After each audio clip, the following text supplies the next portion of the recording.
Subscribe to our YouTube channel and press the bell icon to get the latest updates. यदि सामान्य स्थिति होती और पूरा विश्व कोरोना जैसी महामारी से जूझ नहीं रहा होता तो कैंची धाम मंदिर के प्राण प्रतिष्ठा समारोह की वर्षगांठ पर लाखों की संख्या में लोग कैंची धाम की ओर उमड़ पड़ते। लेकिन पिछले 56 वर्षों से अनवरत मनाया जाने वाला यह पर्व इस वर्ष नहीं मनाया जाएगा। यह भक्तों के लिए निराशाजनक है।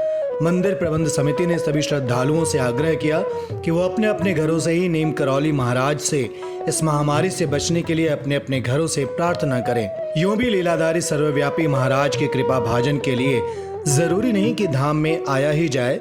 यदि मन में अटूट श्रद्धा है तो वो सर्वत्र उपलब्ध हैं, सुलभ हैं। कैंची धाम की प्राण प्रतिष्ठा के समय केवल 3 मंदिर भगवान शिव, लक्ष्मी नारायण और बजरंगबली हनुमान के बने थे और उसी के पास के कुटिया के छोटे से कमरे में महाराज जी के दर्शन हुआ करते। इसी भवन के एक कक्ष में आश्रम का कार्यालय संचालित होता था। कभी कभी अपनी कुटिया की खिड़की से ही महाराज जी भक्तजनों को दर्शन दिया करते। चमत्कार को नमस्कार पर विश्वास करने वाली यह दुनिया तब तक किसी महापुरुष पर आसानी से विश्वास नहीं करती है जब तक कि कोई अविश्वसनीय घटना उससे जुड़ी ना हो।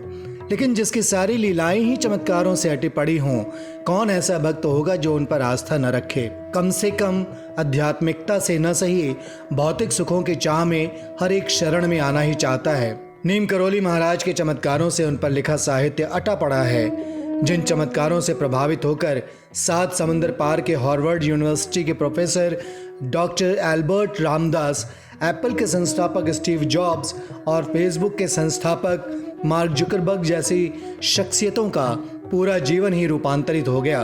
ऐसे चमत्कारी संत के चमत्कारों को समझ पाना भी एक औसत इंसान के लिए कठिन है। एक ऐसे ही चमत्कार से मैं आपको रूबरू कराने जा रहा हूं जो आज भी प्रमाण स्वरूप प्रत्यक्ष रूप में उपस्थित हैं। यदि आप कैंची धाम गए हैं तो यज्ञशाला के ठीक सामने एक पेड़ के नीचे पूजा स्थल की तरह एक शिला पर पुष्पों से सुशोभित चबूतरा देखा होगा। दरअसल यह वही शिला है जहां महाराज जी स्थापना के प्रारंभिक वर्षों में कंबल बिछाकर इस पर बैठा करते थे।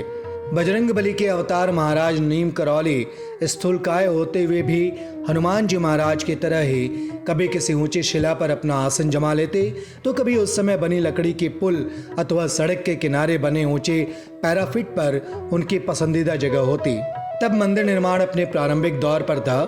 शिला से लगा हुआ उत्तीस का एक विशालकाय जीर्ण शीर्ण पेड़ था जिसके अधिकांश शाखाएं सूख रही थीं। उस पेड़ की छांव में ही महाराज जी शिला पर बैठा करते। उत्तीस पहाड़ी इलाकों में जंगलों में पाई जाने वाली प्रजाति का एक बड़ा वृक्ष होता है जो नमी वाली जगहों पर पाया जाता है।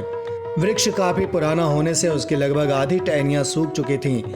महाराज जी ने अपने स्थानीय शिष्य पूर्णानंद तिवारी को बुलाया और हुक्म दिया, पूर्णानंद, इस पेड़ की जड़ में पानी दो और यह कार्य तुम्हें नियमित रूप से करना है। पास में बैठे लोग एक दूसरे का मुंह देखने लगे। आखिर इतना बड़ा वृक्ष, वो भी जो अपनी उम्र पूरी कर चुका है, जिसकी जड़ें कई मीटर दूर तक फैली होंगी, भला एक बाल्टी पानी से हरा भरा कैसे हो जाएगा?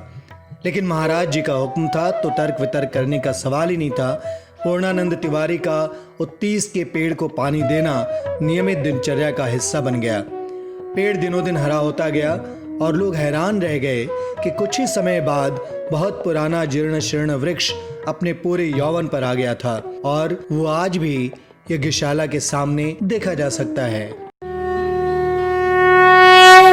Subscribe to our YouTube channel and press the bell icon to get the latest updates.